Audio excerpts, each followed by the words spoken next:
जिंदाबाद जिंदाबाद जिंदाबाद। जेटेड सफल अभ्यर्थी एकता जिंदाबाद जिंदाबाद जिंदाबाद। हमारी मांगे पूरी करो, पूरी करो, पूरी करो। हमारी मांगे पूरी करो, पूरी करो, पूरी करो। हेमंत है तो हिम्मत है जी। हम, मेरा नाम भी हेमंत है। एक विधानसभा में हम बीच फील्ड के बीचों बीच है तो आप यहाँ धरने पे क्या कर रहे हैं? इसलिए धरने में है क्योंकि हम शिक्षित हैं और वो जो है महामूर्ख है, इंटर फेल आदमी है। वो बाप के कैंपस से वो जो है पॉलिटेक्निक पढ़ रहा था, फेल हो गया। आप क्यों गाली दे रहे हो?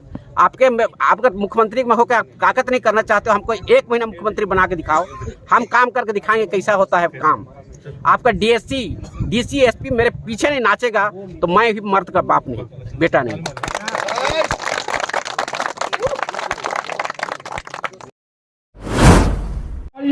नमस्कार, जोहार। मैं गायत्री शर्मा और आप देख रहे हैं न्यूज़ पोस्टमार्टम। जी हाँ, हमारे पीछे की जो भीड़ है यह भीड़ पारा शिक्षकों की है। झारखंड की राजधानी रांची में विधानसभा से कुछ दूर इनका यह जो प्रदर्शन है वह लगातार जारी है। आज 1 दिवसीय धरना पे बैठे हैं। जी हाँ, जिस राज्य में शिक्षक की यह स्थिति है, आप समझ लीजिए कि आने वाले भविष्य पर कितना बड़ा दाव जेएमएम हो या गठबंधन की सरकार खेल रही है। हमारे शिक्षक आज यहाँ पे धरने पे बैठे हैं और अपनी ही जो मेहनताना होती है, जो मेहनत होती है, उसके लिए लगातार हेमंत सरकार से गुहार लगा रहे हैं। हम इनसे जुड़ते हैं और इनको जानेंगे। उससे पहले आप हमारे चैनल को सब्सक्राइब कर लिए, यूट्यूब पे जाकर न्यूज़ पोस्टमार्टम आप टाइप करिए और हमारे बेल आइकन को प्रेस करके सारे अपडेट लेते रहिए। चलिए हम इनसे बात करते हैं, सीधे जुड़ते हैं कि आखिर क्या है शिक्षकों की मांग, समझे। और हम लोग जो शिक्षित हैं इस वजह से अभी फील्ड में। क्या शिक्षित होना गुनाह हो गया? जी, शिक्षित होना गुनाह नहीं, अब जो है अंतिम इच्छा हो गया है। मरने और मारने के उतारू में हम लोग आ गए। अब कोई माने नीति नियत सब खत्म हो जाएगा। शिक्षक हम लोग अपने आप में भूल जाएंगे कि हम लोग शिक्षक भी हैं। आखिर ये कैसी सरकार है? कभी जेपीएससी, कभी पंचायत अभ्यर्थी, तो कभी पारा शिक्षक, कभी सीटेट। लगातार जितने भी सरकारी नियुक्तियां होती हैं सब आंदोलन में ही उतर गए हैं। तो आखिर पढ़ाई कब करेंगे? देखिए, अगर सरकार की नीति और नियत अच्छी हो जाए तो यहाँ जो है नौकरी की कोई किल्लत नहीं है।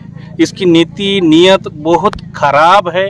केवल चेहरा चमकाना और रोड को चमकाना, पुल को चमकाना और बस विधानसभा चमकाना, जितना है चमकाना, पोस्टरबाजी करना और दूसरा कुछ नहीं। अगर थोड़ा सा भी इसका नियत और नियम और नियत में सुधार हो जाए तो ये जो है सोच पाएंगे अपने आप को कि हम जो है एक आदिवासी मुख्यमंत्री हैं और एक आदिवासी लड़का बीच फील्ड में जो है मेरे को गाली दे रहा है। अचानक से मानदेय कम कर देने के पीछे की क्या मंशा हो सकती है?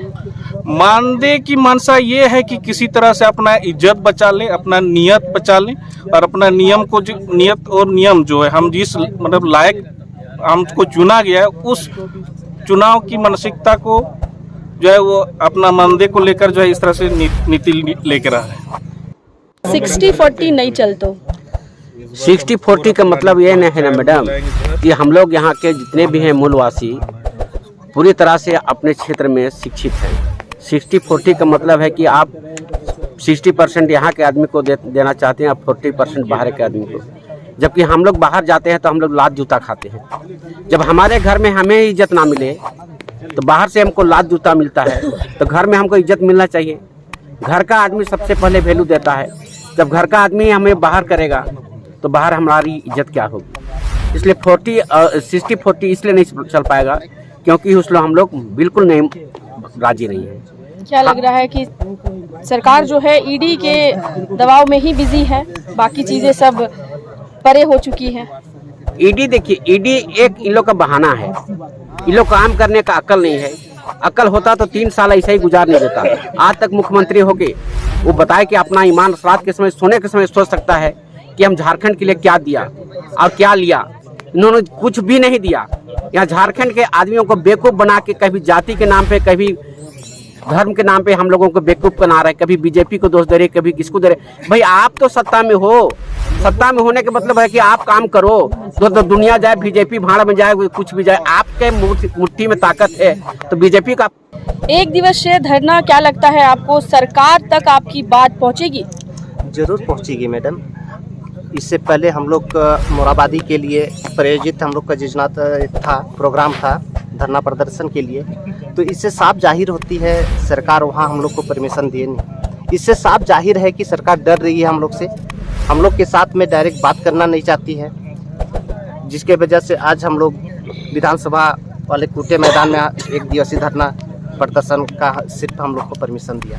जी, आगे की रणनीति क्या होगी अगर सरकार अब भी गौर नहीं करती है तो? आगे यदि हम लोग की मांगों पर सरकार पहल नहीं करती है तो इससे बहुत तेज तर्रार आंदोलन होगा, सरकार के विरोध में हम लोग जाएंगे, इसकी हर नीतियों पर ध्यान रखेंगे यदि हम लोग की नियुक्ति नहीं करती है तो। ना रोजगार है, ना नियमावली है और ना ही नियुक्ति। क्या लगता है लोगों, ये जो झारखंड के युवा वर्ग है उनका भविष्य अंधकार की ओर जा रहा है? ये झारखंड के युवाओं का भविष्य अंधकार में जा रहा है, सब कोई देख रहे हैं। सरकार सिर्फ बड़े बड़े वादे करते हैं, वादे कभी निभाते नहीं हैं, इसीलिए आज युवा वर्ग सड़कों पर अपना प्रदर्शन कर रहे हैं, अपना रोजगार मांग रहे हैं। ठीक। सरकार की नीति समझ से परे है, क्योंकि उस वक्त भी जो हवाला दिया गया था कि जो वहाँ पर मेन रोड में जो ये का काम चल रहा है फ्लाईओवर का, उस वजह से रोक दिया गया था हमें। लेकिन बताना चाहूँगा कि जो हमारा रूट था वहाँ पर कहीं भी फ्लाईओवर का काम नहीं चल रहा था। तो हो सकता है ये प्रशासन और सरकार की एक मिलजुली साजिश होगी आंदोलन को दबाने की। अभी आज भी इससे पहले ये जो हम लोग एक दिवसीय धरना दे रहे हैं, ये हम लोग को आक्रोश रैली के रूप में मोरहाबादी से फिरालाल चौक आना था, लेकिन उसको भी किसी कारण मैट्रिक और इंटर परीक्षा जो चल रहे हैं उसका हवाला देकर उसका भी परमिशन नहीं मिला, तो हम लोग शांतिपूर्ण एक दिवसीय अभी धरना दे रहे हैं। जी, इससे पहले आगे की रणनीति क्या होगी सर आप लोग की? देखिए, ये तो एक दिवसीय धरना है, अगर हम लोग फेज वाइज आंदोलन का प्रारूप तैयार कर चुके हैं। अगर सरकार नहीं मानती है तो हम लोग इससे भी तेज आंदोलन करेंगे। जी, कभी जेपीएससी तो कभी पंचायत अभ्यर्थी, लगातार आंदोलन का जो सिलसिला है वो इस सरकार के कार्यकाल में लगातार चलता आ रहा है। क्या लगता है आप लोगों की मांगे अभी लंबी चलेगी या इसे सुना जाएगा त्वरित निदान? देखिए, जो माहौल है, जो हालात हैं, लगातार सरकार की नीतियां चाहे वो कोर्ट से हो या फिर किसी भी माध्यम से रद्द होती जा रही है, तो उसको देखते हुए 8-9 महीने का समय बचा हुआ है।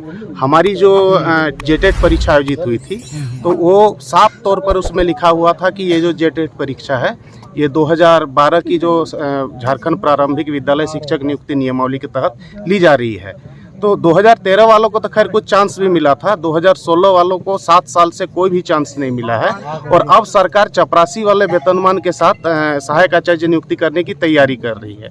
संगठन इसका विरोध करेगा और सरकार के पास कोई दूसरा उपाय नहीं है। 8-9 महीनों के भीतर अगर वो सहायक आचार्य लेने की तैयारी कर भी रही है तो वो किसी न किसी जो टेक्निकल फॉल्ट में फंसेगा और वो भी रद्द होने की संभावना है। सरकार अगर चाहती है कि 26,000 जो ये नियुक्ति शिक्षक का लेना है तो 2012 नियुक्ति नियमावली के अलावा कोई दूसरा उपाय कहते हैं एक समाज, एक शिक्षित समाज की नींव एक शिक्षक रखता है, लेकिन अगर शिक्षक स्वयं धरने पे बैठा हो तो क्या लगता है कि यह समाज बनाने का जो कार्यभार आप लोगों के कंधे पे है वो नहीं हो पाएगा?